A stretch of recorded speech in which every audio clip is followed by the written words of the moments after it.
Hi everyone, I'm going to show you what's my makeup bag, and I'm going to put all of the products on my face so you can see how they apply. Now, I've been writing about beauty and filming beauty videos for over 15 years now, and the things that are in my makeup bag are the products that have stood the test of time and that I use personally. I'm going to start again and I'm going to talk you through my makeup routine and what's inside here. Before we crack on, I need to tell you what's on my face already. You can't really see anything, but I've been applying this on top of my skincare, and I've actually been really consistent with it, which is unusual for me with tanning products. I don't ever do any tanning products on my body, but on my face I like to do the little gradual tan drops, but I'm just not very good at keeping up with them. This, however, I have been, and I've worked out why. I've analysed myself. So with the gradual tan drops, you add them to your moisturiser, you massage them in, and then you have to wash your hands really, really well. I have got this weird paranoia that the stuff's going to go down the side of my nails, dye those bits down the side of my nails, it will stay there for days. You know, I'm just going to not wash my hands properly and I'm going to end up with stained fingertips. It's irrational because I know that I do wash my hands properly after I've used it. It's just one of those things that sticks in my head as a negative and is probably a reason why I don't do the drops as much as I should. This, it doesn't come with a brush, and you could use any brush you wanted, any foundation brush you wanted, really, to apply it. I mean, this is nice, but it's not necessary. But because they're marketed as a kind of a duo, and you see in the instructions that, you know, they're saying to apply it with the brush, la la la la, and you can apply it over your skincare. There's something about that and the fact that I don't have to touch it. I just apply it straight onto the brush and then straight onto my skin and make sure it's really, really well buffed in. There's something about it that's very appealing, and because I see it as the start of my makeup routine rather than part of the skincare routine, I don't know why, it's made me quite consistent with my usage. So that's good. I'm filming today, obviously, but apart from this filming, I'm doing a monthly favourites video, which will be out probably before this one. And so I want something quite full coverage that's going to last for the day, because I've got quite a lot of filming to do. I'm going to stick on some primer beforehand though. Right, we're having some Vive Skin Nova primer, just to give us a little bit of extra moisture. I don't know why I'm saying us, I'm not giving you anything. It's giving me a bit of extra moisture underneath my foundation because my skin is really dry this week. There's a new one in a pot, and this is far, far richer. Let me show you. In feel. In fact, I don't know why I didn't use that one really. Same kind of glow, but this one is more skincare. You could kind of skip your moisturiser if you wanted to, but then it hasn't got any SPF in it, so that's a bit of a problem. So you probably would still use it as a primer, but if your skin was really, really dry, then that's what you would use this one, I think, instead of the other one.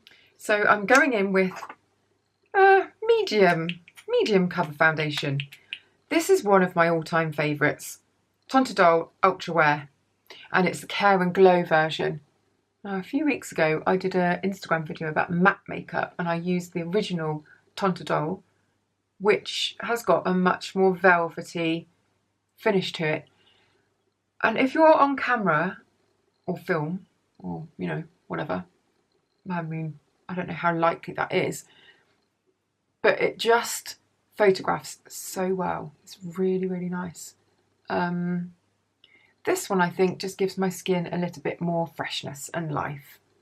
So if I had to choose between the two of them, one for the rest of my life, then it would be this one. And I'm applying it with my fingertips because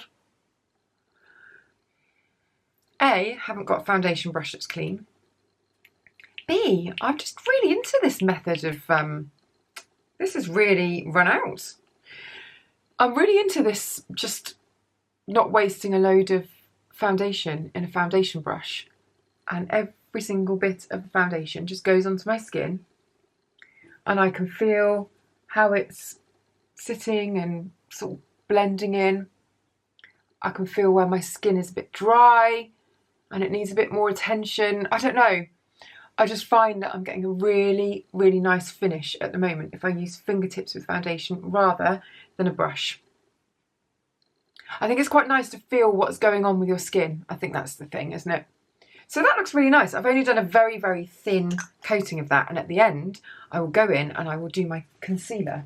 You know, I'm a massive fan of the Rare Beauty contour stick, which you just sort of, this one's in the shade Happy Soul. You go like that underneath your cheekbone, and then if you can find the right brush, you just gently buff it in like this, and it is absolutely brilliant. Now Rare Beauty have brought out a liquid contour, and it's really, really beautiful and really foolproof. And so if you don't like the idea of a stick, it's one that I've been using, it's called Mellow. Got loads of different shades as well, which is good because lots of these sorts of cream contours and stuff, they just don't come in enough shades. So this one is called Mellow, and you do dot dot and then blend. So I do a blend like that first so I can see what's going on with it and where it's going, and then I just sort of blend it generally. Can you see? And once it's on, it feels very, very subtle and very light, but once it's on, it really does stay. So you let it set and then it stays in place. I'm now really torn as to whether I prefer the stick or the liquid, because I actually think the liquid is just slightly nicer, slightly gentler. But I find the stick more convenient, I suppose, because you just scribble it on. So that's a really nice addition. God, Rare Beauty, I just think, is such a good makeup brand. And I like the fact that the products, you know, it's not budget beauty, is it? But it's just not that high-end, completely inaccessible price point that so many brands come in at. It looks really chic. It's really sort of a crowd pleaser in terms of the packaging and stuff. It doesn't look babyish, but it doesn't look too grown up. So I suppose it's got a really wide appeal. And I just think that they do it really, really well. So that is the liquid contour. That's in Mellow. I just wanted to show you that as a by the by. I'm going to add some Hourglass bronze, sort of glowy bronze as well, just because I'm feeling really lacking today. Very, very jaded. It's just that kind of time. These palettes that they do, and it's normally at Christmas, are so good. They're so expensive, but honestly, if you're ever going to make a kind of posh makeup investment, apart from a Chanel lipstick, which I just think is always a crowd pleaser and is one of those iconic products that makes you feel so good, like you've really bought a proper luxury. But apart from that, if you were ever going to make an investment, and Space NK had their offer running where you can get loads of money off stuff, or if you have points or whatever, I think these Hourglass palettes are amazing. Like I might be going a little bit over the top. I can't see properly because I haven't got a big mirror, so apologies if I'm just starting to look slightly wild, but that's what's happening. And then obviously the beauty of this palette as well is that you've got the highlighters and the blushes.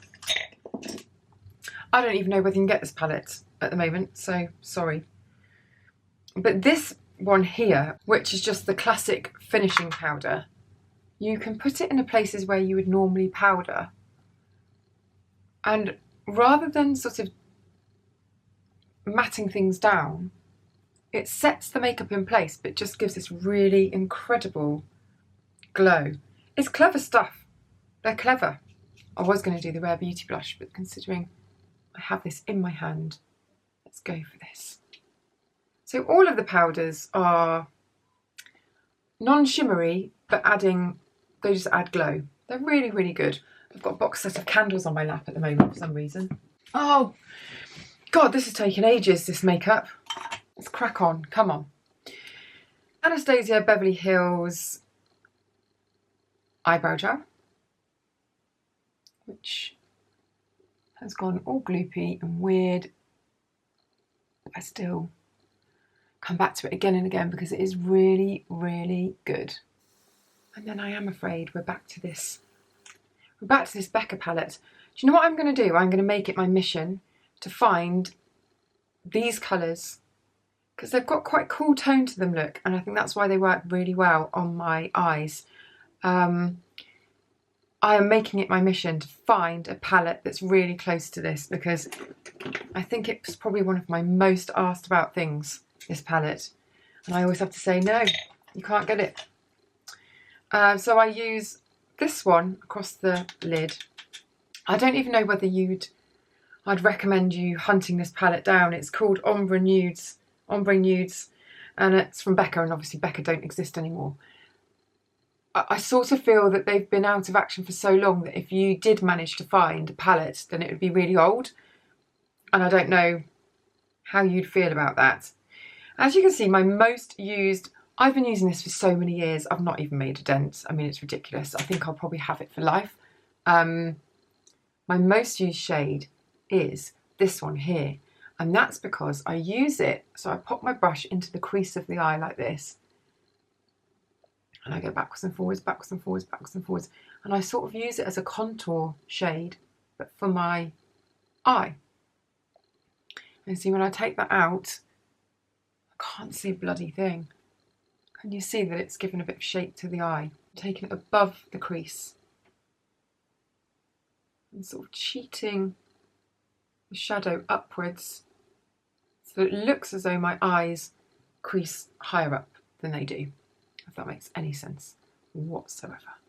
Because my eyes sort of are folding over and my eyelids are folding over, you can't tell at the moment because I've had the brush pushed in there, so it's kind of given me an eye lift, but they are.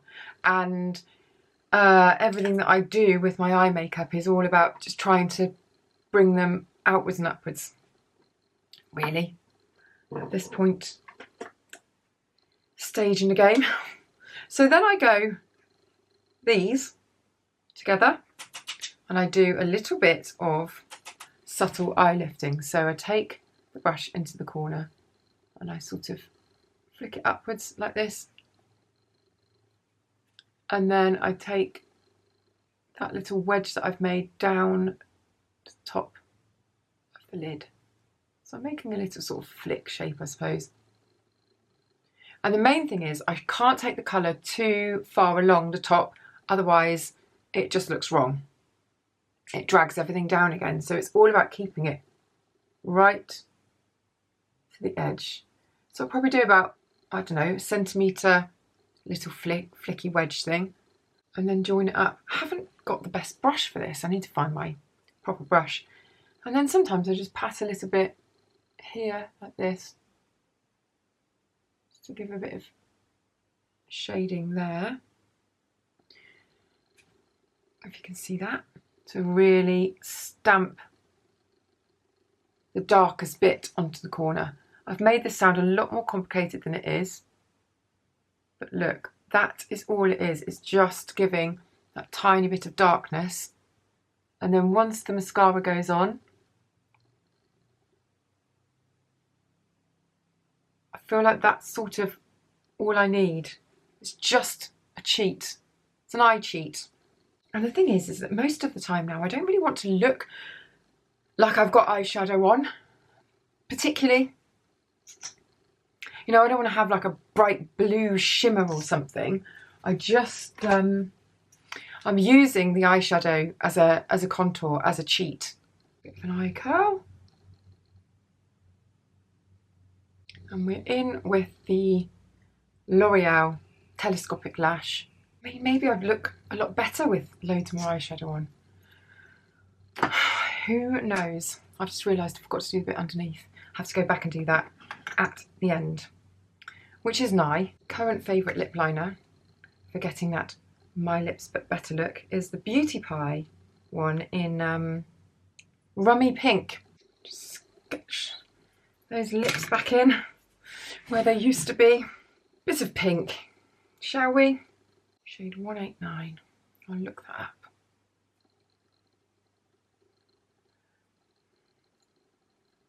You going to dab a little bit of that on. Back underneath the eyes with a tiny bit of these two shades together. And then a little dot of concealer. I think we're all done. Oh, this concealer. Okay, so I have been gradually transferring very, very old blog posts into the new home, which is on Substack, but it's called amodelrecommends.com. So we've gone back to it being a Model Recommends blog, but now you can read it on Substack instead. And all of the posts that were on the blog are all free. Every Tuesday there's a free blog post. On Friday there's an extra special post, and that is for upgraded paid subscribers, but you don't have to do that unless you just want more and more and more of Crilly in your life, which a lot of people do, amazingly. But that's where the blog is, so I will link to it below. Anyway, whilst I've been transferring posts from 15 years ago, it's made me realise how many of the products I still use that I used then, which is amazing, isn't it? When you think about the developments and the progressions with sort of ingredients and packaging and formulas and whatever, there are products I still use now. One of them being this concealer from Estee Lauder, the Double Wear Stay in Place. It's so good. However, I do think that it's been overtaken in my affections by the Armani one. The Armani one is a lot more sheer, but I think it's because the reason I like this is because my makeup is probably more sheer than it was then. If I just show you a little bit of the Stay in Place, it gives very, very good coverage. I just feel as though the Armani one slides on a little bit better and sits possibly a little bit better if you've got sort of crepier skin and fine lines. But already you can see I've put far too much of that on. And I'm going to spread it around to other areas. Oh God. So very nice and brightening. And that is it. I'm going to do my hair now. Do something nice with my hair. I've dried my hair. Right, that's what's in my makeup bag this spring 2025. It's not a springtime makeup look. Touched on that at the beginning. I just do one every season because I think it's interesting to see what I keep and what I change. And you'll probably have seen some of the same products over and over again over the years. But I think that's a good thing personally. I think out of all of the thousands and thousands of things that come my way, new launches, things for me to test, the fact that there are certain products that stand the test of time that I always have in my personal makeup bag, I think it's important to note. I'll list everything below. Any questions, drop them down in the comments, and I shall see you next time.